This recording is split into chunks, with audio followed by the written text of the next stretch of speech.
ഇരുമ്പ് പോലെ ബലമുള്ള ഭരണം. ലോകത്തിലെ ഏറ്റവും കൂടുതൽ റോഡ് അതുപോലുള്ള കാര്യങ്ങളൊക്കെ ഇൻവെന്റ് ചെയ്ത ആരാ? റോമാക്കാരുടെ സംഭാവന റോഡുകൾ. അത് അന്നത്തെ കാലത്ത് ഒരു പ്രോവർബ് ഉണ്ടായിരുന്നു. എന്താ? All the roads towards Rome. റോഡുകളും അതുപോലുള്ള ഒത്തിരി പാലങ്ങളും കലുങ്കളും ഒക്കെ അവരാണ് അവിടെ സംസ്കാരത്തിൽപ്പെട്ട. അടുത്തത് ഇരുമ്പ് സകലത്തെയും തകർത്ത് കീഴടക്കുന്നല്ലോ. തകർക്കുന്ന ഇരുമ്പ് പോലെ അവയൊക്കെയും ഇടിച്ച് തകർത്ത് കളയും. നോക്കണം, ഈ റോമാ സാമ്രാജ്യമൊക്കെ ഉണ്ടാകുന്നതിന് എത്രയോ വർഷങ്ങൾക്ക് മുമ്പാണ് ഇത് പ്രവചിക്കുന്നത്. നമ്മളിത് വായിക്കുന്നത് എപ്പോഴാ? പാസ്റ്റായിട്ടാ. പക്ഷെ ഇത് എന്തായിട്ടാ എഴുതുന്നത്? ഫ്യൂച്ചർ ഇവന്റ്സ് ആയിട്ട് എഴുതുന്നത്. വേദപുസ്തകത്തിൽ എഴുതിയപ്പോൾ 1/5 പ്രവചനമായിരുന്നു. ബൈബിൾ എഴുതി തുടങ്ങി. When the Bible was started, 1/5 out of 1 was prophecy. All the prophecies, most of the prophecies fulfilled. Now it became the part of history. ഇതെന്തായിട്ട് മാറി? ചരിത്രമായിട്ട് മാറിക്കഴിഞ്ഞു. സ്തോത്രം. നമ്മൾ പുറകോട്ടാണ് ചിന്തിക്കുന്നത്. എന്നാൽ അന്ന് ഇതെന്തായിരുന്നു? നടക്കാനിരിക്കുന്ന സംഭവമായിരുന്നു. അത് നടന്നു കഴിഞ്ഞു. ഈ സാമ്രാജ്യങ്ങൾ ഉണ്ടാകുമെന്ന് പറഞ്ഞ് അതുപോലെ നടന്നു. അടുത്ത വാക്യം വായിച്ചാട്ടെ. അതാണ് ഡെമോക്രസി. എന്താ ഡെമോക്രസി എന്ന് പറയാൻ? എന്താ പകുതി ഇരുമ്പ് പകുതി കളിമൺ. ഒട്ടും ബലമുള്ളതാണ്, പക്ഷെ എന്തല്ല ബലമില്ലാത്ത. ഇരുമ്പ് കളിമണ്ണോട് ചേർത്ത് എന്തെങ്കിലും സാധനം ഉണ്ടാക്കാൻ പോകും. ഉണ്ടാക്കിയാൽ എന്തായിരിക്കും? നിലനിൽപ്പില്ല. ആമേൻ. ഡെമോക്രസി എന്ന് പറഞ്ഞാൽ നല്ലതാണെന്ന് പറയുന്നു. The government by the for the people, from the people, by the people. അല്ലേ? Abraham says that. ഇല്ലേ? അങ്ങനെ പറയുന്നു. ജനങ്ങളിൽ നിന്ന് അങ്ങനെയാണെന്ന് ജനങ്ങളുടെ പ്രാതിനിധ്യം കൊടുക്കുന്നു. പക്ഷെ ഡെമോക്രസി എന്തായി മാറി? ഫെയിലറായി. ഓട്ടോക്രസി ഫെയിലറായി മാറി. രാജ്യത്വം ഏക ഛത്രാധിപതിയായിട്ട് ലോകത്തെ ഭരിച്ച രാജ്യത്വങ്ങളെല്ലാം ഫെയിലറായി. പിന്നെ ദൈവം ജനാധിപത്യത്തിലേക്ക് കൊണ്ടുവന്നത്. എന്നാൽ ജനാധിപത്യം എന്തായിട്ട് മാറി? ഫെയിലറായിട്ട് തീർന്നു. എന്താ കാരണം? ജനാധിപത്യത്തിന്റെ ഫെയിലർ എന്താണെന്ന് ചോദിച്ചു കഴിഞ്ഞാൽ എല്ലാവരുടെയും ഇഷ്ടത്തിനനുസരിച്ച് കാര്യങ്ങൾ കൊണ്ടുപോകാൻ ഒക്കത്തുള്ളൂ.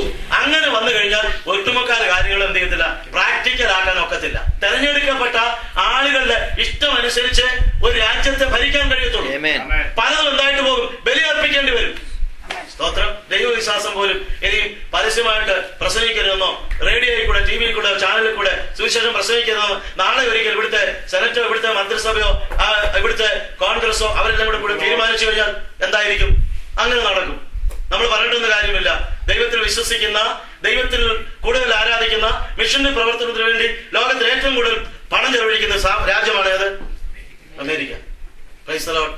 ഈ ഇതുപോലെ രാജ്യം, ഈ ഇതുപോലെ സമ്പന്ന രാജ്യങ്ങളിലുള്ള സമ്പന്നത കൊണ്ടാണ് അനേക രാജ്യങ്ങളിലെ കർത്താവിന്റെ വേല നടക്കുന്നു. അനേക ദൈവത്തിന്റെ വേലക്കാര് ഭക്ഷണം കഴിച്ച് സമാധാനത്തോടെ പല രാജ്യങ്ങളിൽ ദൈവത്തെ സ്തുതിച്ചും സ്തോത്രം ചെയ്തും അവര് ഭക്ഷണം കഴിച്ചു വിടുന്ന രേമ്പക്കം കൊണ്ട് അനുഗ്രഹമാണ് നമ്മളൊക്കെ ഇവിടെ നടക്കുന്നത്. കർത്താവേ സ്തോത്രം. ഹല്ലേലൂയ. ഞാൻ പറഞ്ഞ പോലെ നമ്മളൊക്കെ ഭക്ഷണം കഴിച്ച് വെളിയിലേക്ക് തള്ളിക്കളയുന്ന സന്ദർഭത്തിൽ സ്തോത്രം, ദൈവത്തിന്റെ നാമത്തിന് വേണ്ടി, നിങ്ങൾ സുവിശേഷത്തിന് വേണ്ടി, ഏതെങ്കിലും മിഷൻ പ്രവർത്തനത്തിന് വേണ്ടി എന്തെങ്കിലും ചെയ്താൽ തീർച്ചയായിട്ടും അതിന്റെ അനുഗ്രഹങ്ങളും നന്മകളും നിങ്ങളുടെ ജീവിതത്തിന്റെ അകത്ത് പ്രതിഫലമായിട്ട് അത് തിരിച്ച് വരും. അതിനുവേണ്ടിയാണ്. അതാണ് പറയുന്നത്, നിങ്ങൾ ഉറപ്പുള്ളവരും കുലുങ്ങാത്തരും കർത്താവിന്റെ വേലയും കർത്താവിൽ നിങ്ങളുടെ പ്രയത്നം വ്യർത്ഥമല്ല. സ്തോത്രം. ഞാൻ ആ ഭാഗത്ത് നിൽക്കാൻ ഉദ്ദേശിക്കുന്ന ഒരു കാര്യം പറയട്ടെ. യൂദ പറഞ്ഞു, എന്തിനാണ് ഈ why we are wasting this such money for India? It is a waste. Some people think that mission works in India is a waste or Africa is a waste. യേശുവിന്റെ പാദപീഠത്തിൽ പൊട്ടിച്ചൊഴിക്കുന്ന ഒന്നും എന്തല്ല, വേസ്റ്റ് അല്ല.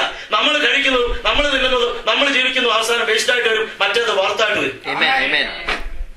ഏതാ വേസ്റ്റ് എന്നും ഏതാ വർത്തെന്നും അറിയാൻ പോകുന്നുള്ളൂ. ഇന്ന് അറിയത്തില്ല, അന്ന് അറിയും. സ്തോത്രം. അത് ഈ സ്വർണമുള്ള മണല്, 2 യാത്രക്കാർ നടന്നു പോകുന്ന സ്വർണം ഉള്ള മണല. ആരോട് പറഞ്ഞു? നല്ല മണല. ഒരു തിളക്കമൊക്കെ കണ്ടു. അവിടെ എഴുതി വെച്ചിരുന്നു, ഇത് വാരുന്നവനും ദുഃഖിക്കും. അപ്പൊ വാരുന്നവൻ ഒരാൾ വിചാരിച്ചു, ഏതായാലും ഞാൻ ദുഃഖിക്കും, അതുകൊണ്ട് എന്ത് ചെയ്യുന്നുള്ളൂ, കുറച്ചേ വാരുന്നുള്ളൂ. മറ്റേ ആള് വാരുന്നു, മറ്റേ ഇത്ര വാരം ഞാൻ കൂടുതൽ. രണ്ടുപേരും വീട്ടിൽ ചെന്നു. ഇത് പരിശോധിച്ച് നോക്കിയപ്പോ എന്താ? വാരിവൻ പിന്നെ ദുഃഖിച്ചെന്താ? വാരാത്തം ദുഃഖിച്ചെന്താ? ഇവിടുത്തെ ലോകത്തിന്റെ ധനങ്ങളൊക്കെ ഇത്രയും ഉള്ളൂ. Praise the Lord. ലോകത്തിന്റെ സമ്പത്തുകൾ ഒക്കെ ഇത്രയും ഉള്ളൂ. ഇതൊക്കെ എന്താണ്? വരികയും പോകുകയും ചെയ്യുന്നതാണ്. പക്ഷി ചിറകടിച്ചു പോകുന്ന പോലെ കാറ്റത്ത് കരിയിൽ എന്ത് ചെയ്യും? പറന്നു. കാറ്റ് പോകുമ്പോ കരിയിൽ എന്ത് ചെയ്യും? എന്ത് ചെയ്യും? സ്വസ്ഥാനത്തേക്ക് താഴെ വരും. സ്തോത്രം. നമുക്ക് ധനവും മഹത്വം ഉള്ളപ്പോൾ ആളുകൾ നമ്മൾ ലിഫ്റ്റ് ചെയ്യാൻ കാണും. എന്നാൽ ഒരു ചായ വാങ്ങിച്ചു തരാൻ ആളില്ലാത്ത സമയം നമുക്ക് ഉണ്ടാകും. Praise the Lord. സ്തോത്രം. കാരണം എന്താ? നമ്മളോടുള്ള സ്നേഹം കൊണ്ടല്ല അച്ചായ എന്ന് വിളിക്കുന്നത് എല്ലാവരും. Praise the Lord. സ്തോത്രം. ആമേൻ. സ്നേഹമുള്ളവരില്ലെന്ന് ഞാൻ പറയുന്നില്ല. ആമേൻ. പൊയ്മുഖങ്ങൾ ഒത്തിരി നമുക്ക് കാണുവാൻ കഴിയും. Praise the Lord. പൊയ്മുഖങ്ങൾ ഒരുപാട് ഉണ്ട്.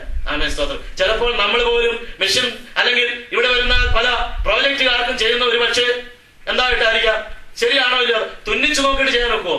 ഇല്ല. പ്രവാചകൻ എന്ന് വെച്ച് ചെയ്താൽ ഇങ്ങനെ ഞാൻ പറഞ്ഞു കഴിഞ്ഞാൽ ദൈവത്തിന്റെ വേലയ്ക്ക് വേണ്ടി പിന്നെ നിങ്ങൾ ചെയ്യത്തില്ല. അതുകൊണ്ട് ഞാൻ പറഞ്ഞ് കണ്ണുമടച്ച് സ്തോത്രം ചെയ്യുന്ന പ്രാർത്ഥിക്കുന്നു. അപ്പം പ്രവാചനാണോ? ദൈവം നടത്തിപ്പില്ലാന്ന് ചെയ്യാം. അവൻ പ്രവാചകൻ അല്ലാതായി പോയാൽ നമ്മുടെ പൈസ പോകും? ഇല്ല. നമ്മൾ എന്താ വിചാരിച്ചാ കൊടുത്തത്? ദൈവത്തിന്റെ ദാസനം എന്നുള്ള വെച്ച് കൊടുത്തത്.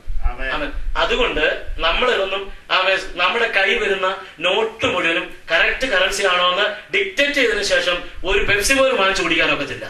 ഒക്കുമോ? ഇല്ല. ഒരു മനധൈര്യത്തെ. പിന്നെ ഈ എടുക്കുന്ന വീട്ടിൽ തീരെ ചില നോട്ട് എണ്ണുന്ന സമയത്ത് നമുക്ക് ഫ്രോഡാണ് കണ്ടാൽ അന്നേരം നമ്മൾ നോക്കി കണ്ടാൽ മതി. അല്ലാത്ത ഒരു പരുവത്തിന് അഡ്ജസ്റ്റ് ചെയ്ത് പോകാനേ ഇവിടെ ഒക്കത്തുള്ളൂ. അവൻ അങ്ങനെ മുമ്പോട്ട് വരെ കുഴപ്പം വരികയില്ല. ഞാൻ മടങ്ങി ഇവിടെ വരിക. സ്തോത്രം. അങ്ങനെ 4th കിങ്ഡം, അവിടെ ഡെമോക്രാസി, ഇരുമ്പും കളിമണ്ണും. യെസ്. 43 43. ഇരുമ്പും കളിമണ്ണും കലർന്നതായി കണ്ടതിന്റെ താല്പര്യം അവർ മനുഷ്യബീജത്താൽ തമ്മിൽ ഇടകലരുമെങ്കിലും ഇരുമ്പും കളിമണ്ണും തമ്മിൽ ചേരാതിരിക്കുന്നത് പോലെ അവർ തമ്മിൽ ചേരത്തില്ല. Take for example, our ministry in Kerala or central government. ഒന്നിച്ച് ഇവിടെ വന്നാലും എന്ത് ചെയ്യത്തില്ല? ചേരത്തില്ല. 10-20 പാർട്ടികളാ ഒന്നിച്ചു വരുന്നത്. ഇല്ലേ? ചേരാനൊക്കെ ഇല്ല. അവര് ഒരു അലയൻസ് ഉണ്ടാക്കും. പക്ഷെ കാര്യങ്ങളൊന്നും നടക്കാൻ പറ്റില്ല. കാര്യങ്ങളൊന്നും നടക്കും. എന്താ കോൺഫറൻസ് എന്ന് പറഞ്ഞാൽ അർത്ഥം എന്ന് ചോദിച്ചാൽ പണ്ടൊരാൾ പറഞ്ഞു എന്ന് പറഞ്ഞാൽ പല കാര്യങ്ങൾക്ക് വേണ്ടി ചിന്തിക്കാൻ വേണ്ടി എല്ലാവരും കൂടെ കൂടി വരിക. അവസാനം നമ്മെ കൊണ്ടൊന്നും ചെയ്യാൻ ഒക്കത്തില്ലെന്ന് തീരുമാനിച്ചിട്ട് തിരിച്ചു പോവുക. അതാണ് ഈ കോൺഫറൻസ് എന്ന് പറയുന്നത്. നമ്മുടെ പെന്തിക്കോസ് കോൺഫറൻസ് അങ്ങനെയാണ് ഞാൻ പറയുന്നില്ല.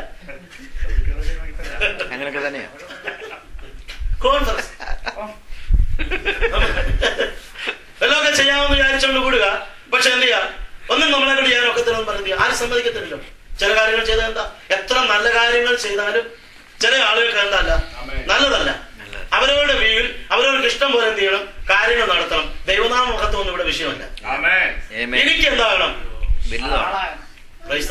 ആളുകളെ ഹൈലൈറ്റ് ചെയ്തുകൊണ്ട് ഇന്ന് ലോകത്തിൽ കാണുന്ന പല പ്രവർത്തനങ്ങളും അങ്ങനെയാണ്. പൊളിറ്റിക്സിനെക്കാട്ടിലും കൂടുതലായിരിക്കുന്ന പൊളിറ്റിക്സ് ഇവിടെ വന്നു കഴിഞ്ഞു. ചർച്ചിന്റെ അകത്ത് വന്നു. സ്തോത്രം. ആമേൻ. അതെന്താ? ഒരു പൈശാചിക ശക്തിയാണ്. ആമേൻ. ഇന്ന് എന്തില്ല? ആമേൻ. കസേരയ്ക്ക് വേണ്ടിയുള്ള ആളുകളേ ഉള്ളൂ.